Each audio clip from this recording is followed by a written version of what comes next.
தேவராஜ அவர்களே, பழனி, திராவிட பழனி, சுந்தரமூர்த்தி, கிருஷ்ணன், ராமன் உள்ளிட்ட அனைத்து நிலை பொறுப்பாளர்களே, நன்றி உரையாற்றவிருக்கிற மாவட்ட காலேஜ் ரவி அவர்களே, திருவண்ணாமலையில் துணை மேயர் ராஜாங்கம் அவர்களே, மாநில பிரச்சார செயலாளர் தோமுசாவை சேர்ந்த ஆறுமுகம் அவர்களே, திமுகவில் இளைஞர் பேரவை சேர்ந்த நேரு உள்ளிட்ட அனைத்து தோழர்களுக்கும் வணக்கம்.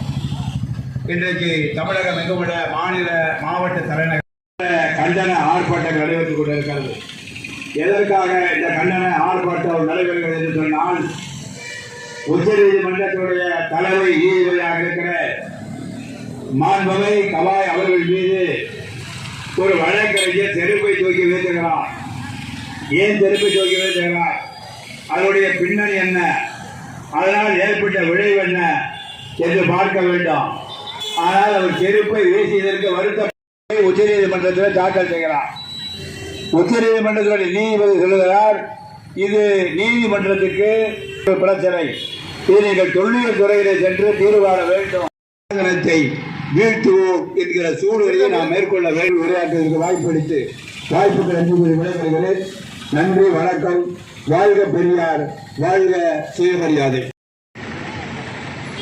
தமிழ்நாட்டிலே எப்படியாவது இந்த பாசித கும்பல் வந்து விடலாம், தமிழ்நாட்டில் கால முடி விடலாம் என்று கங்கணை கட்டிக்கொண்டு வருகின்ற இந்த பாசிச கும்பலை அடியோடு விரட்டும் வரை நாம் அனைவரும் உயிரணியை தேட வேண்டும் என்பதை இந்த நேரத்திலே தெரிவித்துக் கொள்கிறேன். ஒரு தலைமை நீதிபதிக்கு இந்த நிலைமை என்றால் சாதாரண ஒரு பாமர மக்களுக்கு என்ன நிலைமை என்பதை ஒரு நிமிஷம் சிந்தித்து பார்க்க வேண்டும். ஒரு நீதியாளர் எந்த பெருந்தன்மையோடு சிறப்பு வீசுவது கூட அமைதியான முறையை காத்தார். பெரிய பேச்சாளர்கள் இருந்தாலும் இந்த கண்டன முறையை பதிவு செய்யணும்னா நாங்கள் இருக்கக்கூடிய 5ஆம் தலைமுறையில் நாங்கள் பதிவு செஞ்சே ஆகணும். நாங்கள் இருக்கக்கூடிய இப்போ இந்த உடைய தலைமுறையிலே ஒரு நீதிபதி மேலே செருப்பு வீசுறாங்கிறது மிக உரிமையான செயல். அது மட்டுமல்ல, வெட்கப்பட வேண்டிய விஷயம். இது தமிழ்நாட்டில் மட்டும்தான் அதிகப்படியாக படிப்பதற்கு வழி செய்தவர் 4 தலைமுறை.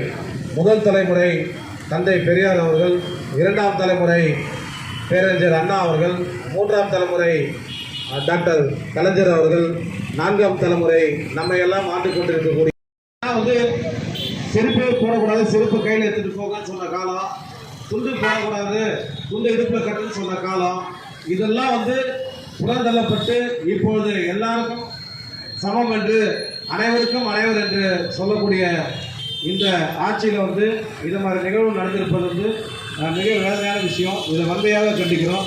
இது மட்டுமல்ல, 4 தலைமுறை தலைவர்கள் காப்பாற்றிய இந்த உடைய சுயமரியாதைய கொள்கையை 5ஆம் தலைமுறையான நமது துணை முதல்வர் உதயநிதி ஸ்டாலின் அவர்கள் நம்ம 4 தலைமுறையை பார்த்தோம்.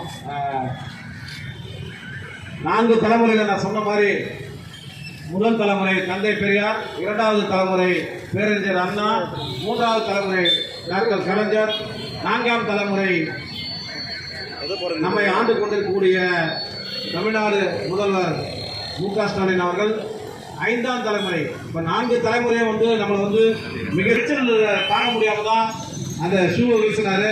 அவங்க ஷூ வீசினாலும் பரவாயில்ல நீதிபதி கடந்து அடுத்து நம்ம இடத்தை நோக்கி போவோம்னு சொல்லக்கூடிய காரணம் என்னன்னா, நாம் எவ்வளவு முன்னேறி இருக்கிறோமோ அந்த அளவுக்கு 5ஆம் தலைமுறையான உதயநிதி ஸ்டாலின் அவர்கள் துணை முதல்வருடைய தலைமையில் இந்த சுயமரியாதை தொடர்ந்து சுயமரியாதை காப்பாற்றப்படும் என தெரிவித்து கண்டன உரையை நிறைவு செய்யும்.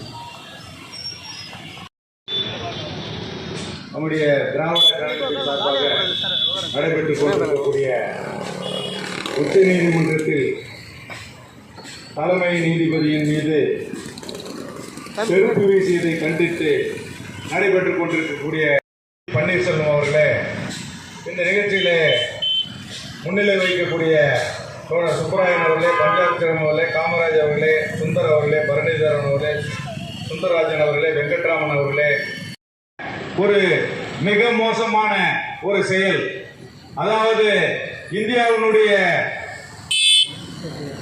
தலை நிமிர்ந்த பாரத பிரதமர் அவர்களும் நம்முடைய குடியரசுத் தலைவர் அவர்களும் தலைமை நீதிபதி அவர்களும் 3 பேர் தான் இந்த நாட்டினுடைய பெரிய உயர் பதவியில் இருக்கிறவர்கள்.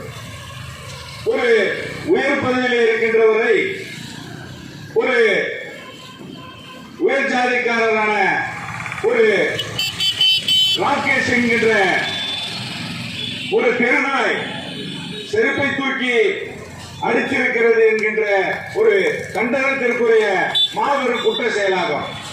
இதை ஆளுகின்ற பிஜேபி கண்டித்திருக்க வேண்டாமா?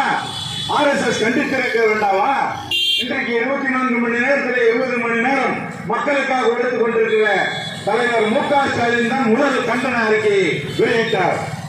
இதற்கெல்லாம் என்ன காரணம் என்றால், தாழ்த்தப்பட்டவர்கள் மேலே வரக்கூடாது என்கின்ற ஈமக்காரத்தில் ஈடுபடுகின்ற இந்த RSS கும்பலை வீட்டுக்கு அனுப்ப வேண்டும். அதுதான் நம்முடைய குறிக்கோளாக இருக்க வேண்டும். இன்றைக்கு திராவிட முன்னேற்ற கழகத்துடைய தலைமையிலே தமிழ்நாட்டில் இந்தியாவில் இருக்கக்கூடிய இன்னும் ஒரு 5-6 மாநிலம் தான் பிஜேபிக்கு கட்டுப்படவில்லை. 5-6 மாநிலம் தான் கட்டுப்படவில்லை. மீதி இருக்கின்ற அத்தனை மாவட்டத்தையும் மாநிலத்தையும் கைப்பற்றி விட்டார்கள்.